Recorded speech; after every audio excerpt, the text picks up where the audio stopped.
वरहमतुल्लाहि वबरकातुहू। जन्नत इतनी सस्ती नहीं। हमारे आका व मोहसिन कायनात हज़रत मोहम्मद करीम सल्लल्लाहु अलैहि वसल्लम ने फरमाया, जो बंदा जिसकी बेटियां दो हैं तो उनको अच्छा रिश्ता ढूंढ कर पढ़ा लिखा कर तरबियत करके उनको बाइज़्ज़त अपने घर से रवाना करता है।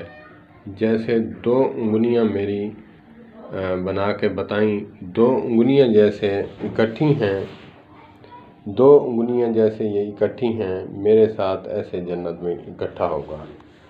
तो जन्नत इतनी सस्ती नहीं, लेकिन जब कोई मुसलमान ऐसा नहीं चाहता कि मेरे यहाँ बेटी ना हो। बेटी तो रहमत है, लेकिन जब हम जैसे दामाद, डफर दामाद, जब हम लोगों की बेटियों को जलील करते हैं तो लोग ये रवैये देख कर कहते हैं कि या अल्लाह हमें बेटी ना अता कर, हमें इन परेशानियों से दूर फरमा। लेकिन इन्हीं परेशानियों की वजह से शायद जन्नत मिलती है।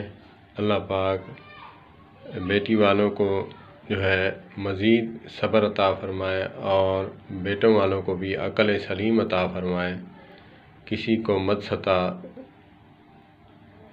मत सता, गरीब रो देगा, गरीब का मालिक तुझे जड़ से खो देगा। अगरचे किसी की बेटी के साथ करोगे तो तुम्हारी भी बेटियां हैं, वो भी ब्याओगे तो वो भी पराए घर जाएंगी, तो वो फिर आपकी जो की हुई गलतियां हैं वो भुगतेगी और आप भी परेशान होगे, आपके दिल पर भी चोट लगेगी। अल्लाह पाक सब बेटियों के नसीब अच्छे फरमाए। वस्सलामु अलैकुम वरहमतुल्लाह।